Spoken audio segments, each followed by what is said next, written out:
خيركم من تعلم القرآن وعلمه. تم میں بہترین شخص وہ ہے جو قرآن سیکھے اور سکھائے۔ بسم اللہ الرحمن الرحیم۔ آج انشاءاللہ العزیز ہم 14ویں پارے کا خلاصہ پیش کریں گے۔ اس خلاصے کو ہم 3 سٹیپس میں بیان کریں گے۔ پہلے نمبر پر 14ویں پارے کے اہم موضوعات بتائے جائیں گے۔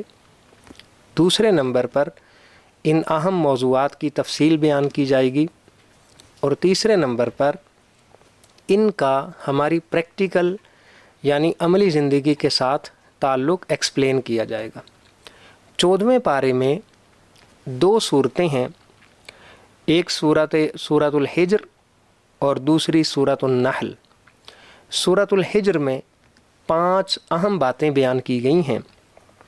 نمبر 1، کفار کی یہ آرزو کرنا کہ ان کو کاش وہ بھی مسلمان ہو جاتے۔ نمبر 2، قرآن مجید کی حفاظت کا اللہ تبارک و تعالی نے ذمہ جو لیا ہے اس کی تفصیل۔ نمبر 3، انسان کو اللہ نے کھنکھناتی ہوئی مٹی سے پیدا کیا اور پھر فرشتوں کا مسجود بنایا۔ نمبر 4، 3 قصے اس صورت میں بیان کیے گئے ہیں، اور 5ویں نمبر پہ مشرکین کے طرز عمل پر آپ صلی اللہ علیہ وسلم کو تسلی دی گئی ہے۔ اسی طرح جو دوسرا حصہ سورہ نحل پر مشتمل ہے اس میں 5 باتیں بیان کی گئی ہیں۔ نمبر 1، توحید۔ نمبر 2، رسالت۔ نمبر 3، شہد کی مکھی کا تذکرہ۔ نمبر 4، جامع آیت، اور نمبر 5، حضرت ابراہیم علیہ السلام کی تعریف، اور آخر میں تبلیغ کے 3 سنہری اصول بھی بیان کیے گئے ہیں۔ اب ہم ان موضوعات کی تفصیل کو دیکھتے ہیں۔ تو سب سے پہلے کفار قیامت کے روز یہ آرزو کریں گے کہ کاش وہ بھی مسلمان ہو جاتے۔ دوسرے نمبر پہ اللہ رب العزت نے قرآن مجید کی حفاظت کا ذمہ خود لے رکھا ہے۔ قرآن مجید ہمارے پاس کتابی شکل میں موجود ہے، حفظ قرآن کی شکل میں موجود ہے، تلاوت کی شکل میں محفوظ ہے۔ تو یہ سارے انتظامات اللہ رب العزت نے اس کی حفاظت کے لیے کیے گئے ہیں۔ پھر اسی طریقے سے جب شیطان سجدہ نہ کر کے اللہ کی بارگاہ سے مردود ٹھہرا تو اس نے قیامت تک کے لیے انسانوں کو گمراہ کرنے کی ٹھان لی۔ پھر 3 قصے ہیں، حضرت ابراہیم علیہ السلام اور ان کی اہلیہ کا قصہ، کہ جب انہیں بشارت دی گئی کہ اللہ آپ کو بڑھاپے میں اولاد دے گا تو انہیں بڑا تعجب ہوا، لیکن بتایا گیا کہ اس میں تعجب کی بات نہیں ہے، اللہ کی رحمت سے مایوس نہیں ہونا چاہیے۔ اسی طریقے سے دوسرا قصہ حضرت لوط علیہ السلام کی قوم پر جو عذاب آیا اس کی تفصیلات ہیں، اور تیسرا قصہ قوم سمود جنہوں نے اللہ تبارک و تعالیٰ کی اس نشانی کو، اس معجزے کو جو اونٹنی کی شکل میں دیا گیا تھا اس کو قتل کر ڈالا۔ اس کے بعد نبی اکرم صلی اللہ علیہ وسلم جب مشرکین کے طرز عمل پہ افسردہ ہوتے تھے تو آپ کو یہ تسلی دی گئی کہ آپ پریشان نہ ہوں بلکہ اپنے رب کی تسبیح اور تحمید بیان کریں۔ اسی طرح سورہ نحل کے اندر پہلی بات توحید کی بیان کی گئی کہ اللہ رب العزت نے آسمان، زمین اور باقی چیزوں کو وجود بخشا، انسان کو اللہ تبارک و تعالیٰ نے نطفے سے پیدا کیا، اور انسان کی ضروریات کو پورا کرنے کے لیے، اس کو سہولیات دینے کے لیے مختلف طرح کے چوپائے پیدا کیے، جن میں سے کچھ کا ہم گوشت کھاتے ہیں، کچھ پہ سواری کرتے ہیں۔ اسی طرح اللہ رب العزت ہی بارشوں کو برساتا ہے، ہواؤں کو چلاتا ہے، اور یہ ساری چیزیں انسان کے لیے مسخر کی گئی ہیں تاکہ وہ اپنے رب کا شکر ادا کرے اور اللہ کے حضور بندگی کا سجدہ ادا کرے۔ اسی طرح نبی اکرم صلی اللہ علیہ وسلم کو حکم دیا گیا کہ لوگوں کو آپ حکمت اور موعظہ حسنہ کے ذریعے، یعنی آپ حکمت کے ذریعے اور نصیحت کے ذریعے لوگوں کو دین کی طرف بلائیں۔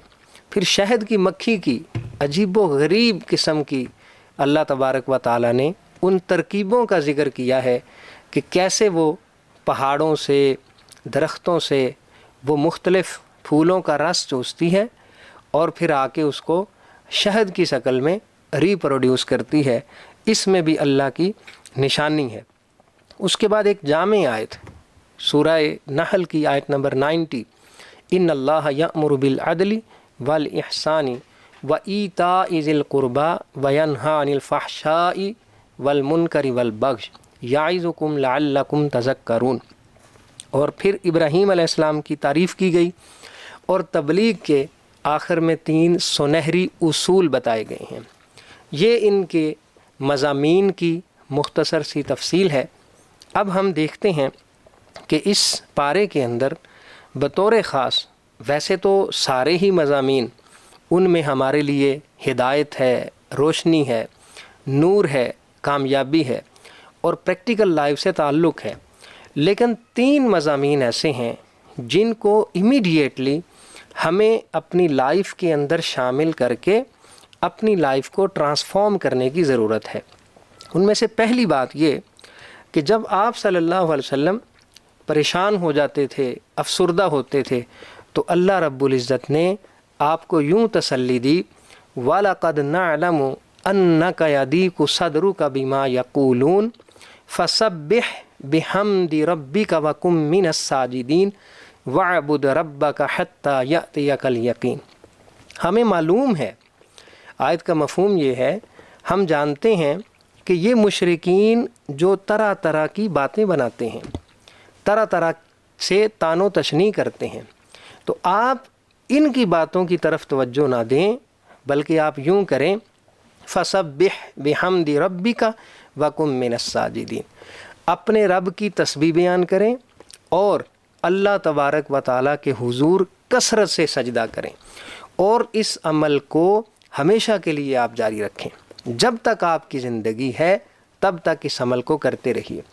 آج بھی جب ہم کوئی بھی خیر کا کام کرنے کا آغاز کرتے ہیں، دین کی تبلیغ کرنا شروع کرتے ہیں، یا کسی کو امر بالمعروف و نہی عن المنکر کی طرف لانے کی کوشش کرتے ہیں، تو طرح طرح کے کمنٹس، طرح طرح کے تانے سننے کو ملتے ہیں۔ تو ہمیں اس آیت سے رہنمائی لینی چاہیے کہ ہر خیر کے کام میں جب ہمیں ریزسٹنس آئے، مزاحمت آئے، باتیں سننی پڑیں، تو ہمیں یہ 2 کام کرنے ہیں۔ نمبر 1 اللہ کی تسبیح بیان کریں، اور نمبر 2 اللہ کے حضور کثرت سے سجدہ ریز ہوں۔ اسی طرح جو دوسری اہم آیت جس میں سبق ہے، سورہ نحل آیت نمبر 90، ان اللہ یأمر بالعدل والاحسان وایتاء ذی القربى وینہی عن الفحشاء والمنکر والبغی۔ یہ جو 5-6 چیزیں بیان ہوئی ہیں، ان چیزوں کو اپنی پریکٹیکل لائف میں شامل کریں۔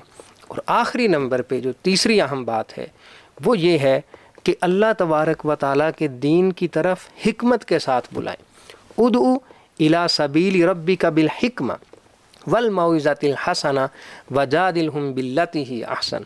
ان 3 پرنسپل بتائے ہیں۔